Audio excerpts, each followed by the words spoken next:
अस्सलाम वालेकुम। उम्मीद है मेरे सब बहन भाई खैर खैरियत से होंगे। आज की वीडियो में थोड़ी-सी लंबी हो जाएगी। इसमें मैं आपको ब्रूडर बनाने के बारे में बताऊँगा कि चूज़े निकलवाने के बाद जो ब्रूडर होगा, जो अपने घर में तैयार करना है और घर की चीज़ों से ही तैयार करना है। अक्सर औक़ात घर के अंदर पिंजरा पड़ा हुआ होता है, तो किसी भी साइज़ का आप ले लें, उसमें ये तैयार हो जाएगा। जैसे ये तार मैं आपको दिखा रहा हूँ, ये तार वो है जो सरिया बाँधने वाली तार है। और ये जो गत्ता मैं आपको दिखा रहा हूँ, ये किसी भी आपको कबाड़ की दुकान से ना आराम से मिल जाएगा। अब ये मैं आपको हीटिंग सोर्स बता रहा हूँ कि आपने हीटिंग सोर्स कौन-सा इस्तेमाल करना है, जो बेहतरीन हो। आपने अपनी रिक्वायरमेंट के मुताबिक अगर छोटी जगह पे आपने इस्तेमाल करने हैं तो 70-70 वाट के 2 श्रमिक इस्तेमाल कर लें, और आपने अगर ये बड़ा इस्तेमाल करना है तो ये थोड़ी बड़ी जगह पे आ जाएगा, जहाँ पे आपका तकरीबन 80 से ऊपर चूज़ा होगा। तो एरिया के हिसाब से भी हम हीटर देख सकते हैं कि कितना हमने इसके ऊपर एनर्जी जो है लगानी है। अब ये जो मैंने आपको दिखाया हीटर, इसकी जो हीट समझ लें कि ये 100 वाट का है और काम ये 300-400 वाट का करता है। और आगे-आगे चलते जाएँगे तो आपको मैं मज़ीद भी इसके बारे में बताता जाऊँगा। मुझे अब ये टेप चाहिए होगी, ठीक है? आपने टेपिंग करनी है, टेपिंग नहीं करनी तो सिलिकॉन गन से भी आप इसका काम कर सकते हैं, ठीक है? अब छोटी-छोटी चीज़ें आपके पास होनी चाहिए, ये होल्डर चाहिए होंगे मुझे, ठीक है? और उसके बाद ये तारें चाहिए होंगी, इस तरह का होल्डर भी चाहिए होगा। होल्डर डिपेंड करता है कि आपने किस किस्म का हीटर लगाना है, उसकी बैक साइड पे वो चूड़ी वाला है या फिर पिन वाला है। तो ज़्यादातर चूड़ी वाला होता है, पिन वाला मेरे पास एनर्जी सेवर पड़ा हुआ था, इसलिए मैंने एनर्जी सेवर रखा है। अब ये मैं काटने का तरीका आपको बता रहा हूँ कि आपने इसको काटना कैसे है, ठीक है? ये मैंने काट के, नाप के, फिर उसके बाद ये टेपिंग कर दी है। टेपिंग करके आगे-आगे जैसे-जैसे चलते जाएँगे, आपको मैं बताता जाऊँगा कि ब्रूडर आपने बनाना कैसे है। अब ये मैं इसके अंदर रख लूँगा, ठीक है? मैंने बाहर से नापा था आपके सामने, इसके अंदर रख के मेरे पास जो तार पड़ी है वो सरिये वाली तार, उससे मैं इसको बाँध दूँगा। अब मैंने अंदर आके ये बाँध दिया है, ठीक है। आपने कोशिश करनी है कि इसके शार्प एजेस नहीं छोड़ने, या तो आप इनको मोड़ दें, ठीक है, या तो आपके पास प्लास होगा उससे आप काट लें इसको। तो ये 3 साइड पे लगाना है, डिपेंड ऑन आपका साइज़ कितना है। ज़्यादा बड़ा साइज़ है तो फिर 4 साइड पे लगाना है, ऊपर, नीचे और उससे भी नीचे। अब ये मेरे पास तकरीबन 1.7 1 फुट 7 इंच का मेरा पिंजरा है, तो उस हिसाब से मैं 3 जगह पे अटैच कर रहा हूँ। आपने जो भी काम करना है ये मज़बूत करना है, ताकि चूज़े जो है उसके अंदर आराम से रह सकें, टेम्परेचर भी आराम से कंट्रोल हो, ठीक है? और किसी किस्म का कोई मसला भी ना आए। अब ये मैंने दोनों तरफ लगा दिया है, ठीक है? इस तरफ भी गत्ता लगा दिया है और उस तरफ भी गत्ता लगा दिया है। गत्ता लगाने के बाद मैंने साइडों पे जो गत्ता लगाना था वो भी नाप के मैंने लगा दिया है, और जो ऊपर एक्स्ट्रा होगा उसको आपने काट देना है, ताकि उस ऊपर वाला जो ढक्कन है वो फिक्स आ जाए। आपकी एनर्जी लॉस ना हो, जो आपने वेंटिलेशन के लिए जितनी जगह छोड़नी है उतनी जगह हो। अब ये चारों तरफ से मैंने इसको कवर कर दिया है, अब भी मैं इसका छत बनाऊँगा। ये देखें जी, इसके बाद मैं इसका छत बनाऊँगा। ये छत के ऊपर मैं जो पिछली वीडियो में आपको दिखाया था कि मैं कौन-सा टेम्परेचर कंट्रोलर इस्तेमाल कर रहा हूँ, वो 3001 है। ठीक है? इसकी ये है कि एफिशिएंसी बहुत अच्छी है। मैं तकरीबन 2-3 साल से ये मेरे पास कंट्रोलर पड़ा हुआ है। ये मैं इस्तेमाल कर रहा हूँ, तो अल्लाह का शुक्र है आज तक ये ख़राब नहीं हुआ। आप किसी ट्रस्टेड बंदे से लें जिसे ट्रस्ट करते हो आप। और दूसरा, आपको ये मैं बता दूँ कि जिस तरह साइडों पे आपने सरिये वाली तार से बाँधा था, छत को भी आपने ऐसे ही बाँध देना है। तो उसके बाद इसका जो है वो हीटर सोर्स जो है, वो आपने इस तरह करना है कि कुछ लोग होते हैं जो साइडों पे लगा देते हैं। आपने साइडों पे उसका सोर्स नहीं देना। उससे होगा क्या कि अगर नीचे दे देंगे, या तो चूज़े जलने का ख़तरा होगा, ठीक है? या उनको हीट ज़्यादा लग सकती है, क्योंकि वो छोटे होते हैं, उनको इतना इल्म नहीं होता। उसके बाद ये मैं आपको इसकी सेटिंग में के बारे में मैंने पिछली वीडियो में आपको बताया था कि आपने इसकी सेटिंग कैसे करनी है। आप मेरे चैनल पे जाके पिछली वीडियो में देख सकते हैं, लेकिन फिर भी मैं आपको बता दूँ ये 2 बटन दिखाए गए हैं सामने, इसकी जो है वो एडजस्टमेंट करना बहुत आसान है। ये सामने जो सुरख बटन आपको नज़र आ रहा है आउट वाला, अगर ये ऑन हो जाए तो इसका मतलब है कि आपका टेम्परेचर कंट्रोलर ऑन हो गया है। और ये मैं प्रेस करके दिखा रहा हूँ ये कितने पे सेट हुआ हुआ है। आप अपनी मर्ज़ी से इसकी सेटिंग कर सकते हैं। एक दफ़ा दबाएँगे ठीक है, एक दफ़ा दबा के फ़ौरन ही आपने दूसरी दफ़ा दबा ही रखना है। जैसे ही आप दबाएँगे तो ये आपको आपके सामने सेटिंग ले आएगा कि आपने सेटिंग रखनी कितनी है इसकी। जैसे ये मैंने 40 रखनी है, मैं 40 रख सकता हूँ, 39 रखनी है, 39 रख सकता हूँ। वैसे जो पहले दिन के जो चूज़े को टेम्परेचर चाहिए होता है, वो 34 से 35 डिग्री तक चाहिए होता है।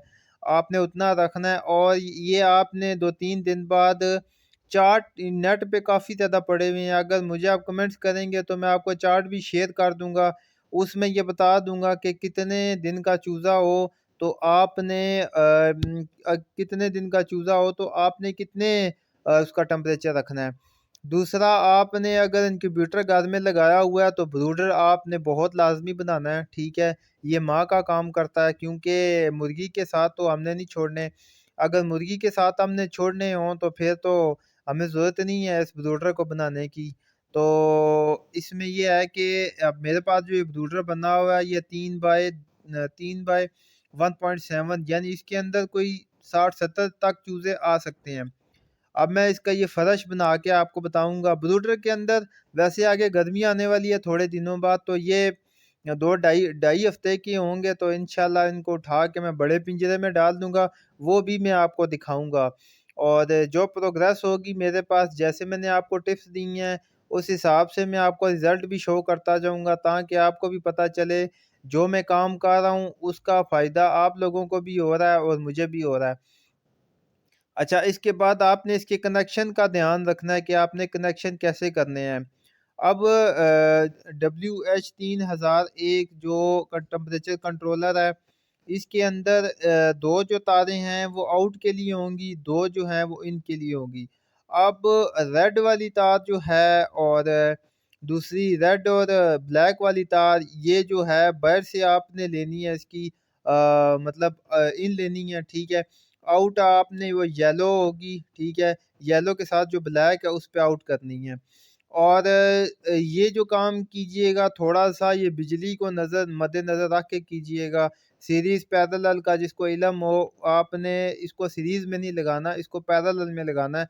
सीरीज़ में जो है वो आपको पता है कि जो है करंट हमारा डिवाइड हो जाता है तो उसमें ये है कि वोल्टेज सेम नहीं रहते। हमें वोल्टेज सेम चाहिए ताकि हीट जो है वो सेम जाए। तो सिंपल उसका फ़ॉर्मूला ये है कि एक नेगेटिव पॉज़िटिव पकड़नी है आपने इसके साथ लगानी है, दूसरी नेगेटिव पॉज़िटिव आपने इसके साथ एक की नेगेटिव, दूसरे की भी नेगेटिव, एक की भी पॉज़िटिव, दूसरी की भी पॉज़िटिव आपने टेम्परेचर कंट्रोलर के साथ लगा देनी है। और आपने इस चीज़ का लाज़मी ध्यान रखना है कि आपने थर्मोस्टेट इसके अंदर रखना है, ठीक है? थर्मोस्टेट अंदर रखना है और आपने लटका देना है हवा के अंदर। जैसे मैंने इनक्यूबेटर के अंदर आपको बताया था कि आपने तकरीबन 1.5 इंच आपने ऊपर रखना होता है, आपने फ़िज़ा का टेम्परेचर लेना होता है। नीचे रख देंगे अगर कोई चूज़ा उसके साथ लगेगा तो चूज़े का टेम्परेचर और होता है, ठीक है? अब जैसे-जैसे आगे चलते जाएँगे तो मैं आपको बताऊँगा आपने उसके ऊपर होल करने हैं, ठीक है? वो होल कैसे करने हैं और कैसे आपने इसका जो है वो सिस्टम करना है, ये देखिए मैं नियान करके जैसे-जैसे आप इसके साथ लगाएँगे ना चीज़ें इलेक्ट्रिक की, इसको बाँधने से पहले और मज़बूत करने से पहले आपने इस बात की तसल्ली कर लेनी है कि आपका आया कनेक्शन ठीक है। बल्ब जो मैं लगाऊँगा वो अलग से बल्ब लगाऊँगा क्योंकि शुरू में 48 घंटे हम देते हैं रोशनी, 48 घंटे के बाद रोशनी की ज़रूरत नहीं पड़ती। सिंपल आपने जो है वो रोशनी ख़त्म कर देनी है और दूसरा जो मैंने इसके अंदर हीटर लगाया उसकी रोशनी इतनी तेज़ नहीं होती, ठीक है? तो वो उससे इन क चीज़ों को इतना फ़र्क नहीं पड़ता। अगर आप रोशनी इनको लगातार महीने तक दे ही रखेंगे तो उससे नुकसान ये होगा कि बाद में जब ये अंडे देंगे, इनके जो है वो ओवरी जो है वो बहुत जल्दी यानी बालिग हो जाएँगी अपने वेट से पहले तो कुछ लोग जो हैं, कुछ मेरे दोस्त जो हैं वो बताते हैं कि यार हमारी मुर्गी के अंदर मसला आ गया, मसला क्या आ गया, अंडे फँसने का मसला आ गया, वो इसी वजह से मसला आता है, हम लाइटिंग शेड्यूल को नहीं देखते।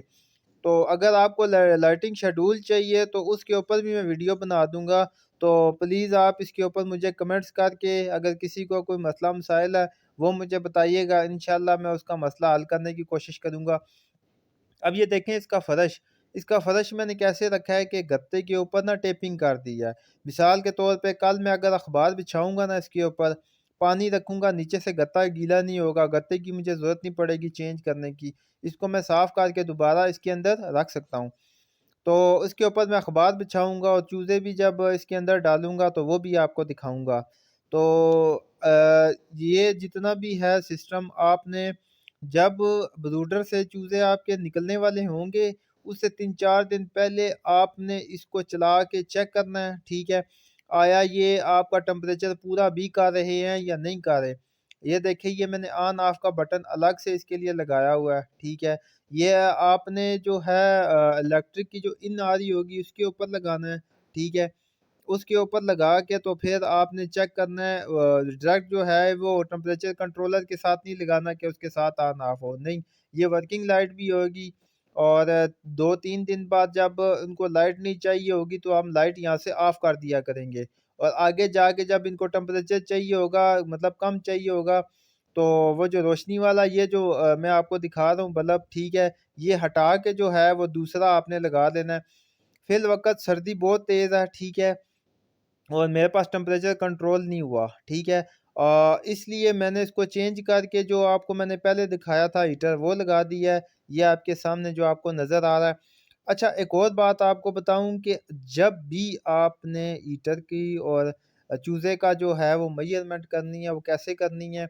वो कम से कम 1 फुट जो है वो चूज़े से ऊपर होना चाहिए, ठीक है? अब अगर एक चूज़े से ऊपर नहीं होगा उससे नुकसान आपका ये होगा कि चूज़ा जो है वो उसकी डेथ भी हो सकती है और उसको काफ़ी ज़्यादा मसले मसाइल हो सकते हैं। जैसे ये टेम्परेचर मैं आपको दिखा रहा हूँ, ये टेम्परेचर जो है वो हो रहा है और दूसरा इसके ऊपर ये तो मैंने छोटे-छोटे होल्स किए हैं। वेंटिलेशन के लिए हमेशा याद रखें इसके अंदर आपने वेंटिलेशन का बहुत ज़्यादा ख़्याल करना है, ठीक है? वेंटिलेशन के सुराख ऊपर-नीचे आपने करने हैं या वो आगे चल के मैं ये आप आपको देख सकती दिखाऊँगा कि हैं कि आपने जैसे वेंटिलेशन मैं के ये सुराख करने वेंटिलेशन के कैसे हैं। लिए तो मैंने ऊपर-नीचे 2 सुराख किए हैं, ये मैंने शीशा भी लगा दिया है और शीशा मैंने ऐसे लगाया कि सिलिकॉन के साथ। अगर कल कोई उठाए ना इसको, ठीक है, एक तो अंदर से व्यू पूरा नज़र आएगा, दूसरा ये सिलिकॉन मैंने इसके साइड पे भर दी है, ठीक है। तो सिलिकॉन छोटी-सी गन मिलती है, वो भी इतनी महँगी नहीं होती। ये मैंने 2-2 इंच के रखे हैं और साइडों पे छोटे-छोटे सुराख भी रखे हैं और हल्की-फुल्की जो सुराख रह जाते हैं इसमें आपको बनाते हुए वो भी आपकी वेंटिलेशन के लिए काम आएँगे। ये ऑन ऑफ बटन है, ठीक है, इससे ऑन ऑफ होगा और उसके बाद आप इसमें देखेंगे कि आराम से आप पूरे चूज़ों का व्यू देख सकते हैं, ठीक है। ये घर में बहुत सस्ता और बहुत आसानी से तैयार होने वाला ब्रूडर है।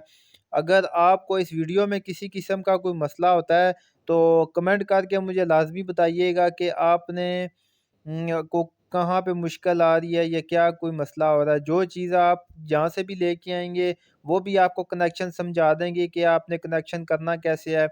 ये जैसे मैं टेम्परेचर बता रहा हूँ कि ये टेम्परेचर बढ़ रहा है, ठीक है, वो red light out out on हुई है।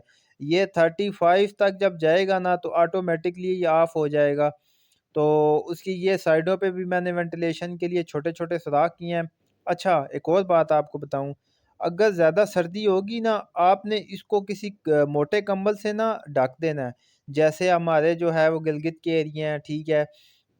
वो या फिर मरी के एरिया हैं जहाँ पे बर्फ़बारी काफ़ी होती है, उसके ऊपर ये आपने ज़्यादा सुराख नहीं छोड़ने, आपने थोड़े सुराख छोड़ने हैं, लेकिन वेंटिलेशन बहुत लाज़मी है। वेंटिलेशन नहीं करेंगे तो गैस अंदर बनेगी, चूज़ों को काफ़ी ज़्यादा मसले मसाइल आएँगे, ठीक है? अब ये टेम्परेचर मैं आपको दिखाऊँगा, ये टेम्परेचर 34.8 पे जाके ऑफ हो गया। अब ये स्लो जो है वो नीचे जाएगा, ठीक है, 34 पे जाएगा तो ऑटोमेटिकली मेरे हीटर ऑन हो जाएँगे।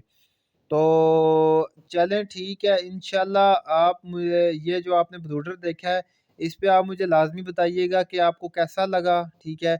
ये मैं जब भी कोई भी आइडिया लेके आता हूँ, मैं कोशिश करता हूँ कि मैं वो आइडिया लेके आऊँ जो सस्ता भी हो, बनाना भी आसान हो, उसकी चीज़ें भी आसानी से अवेलेबल हों। महँगाई से आपको पता है कि जो भी आप नया कारोबार करते हैं या स्पेशली पोल्ट्री करते हैं, तो एकदम से उनमें बहुत ज़्यादा पैसे ना इन्वेस्ट करें। अगर आपकी एक्सपेक्टेशन के बाद में अगर फिर पैसे आपको नहीं मिल रहे, तो फिर आपने कहना है कि यार इस काम का कोई फ़ायदा नहीं है। पहले काम को सीखें, समझें, ठीक है? एक-एक चीज़, एक-एक हर चीज़ की समझ के ना फिर इसको लेके चलें। ओके जी, अल्लाह हाफ़िज़।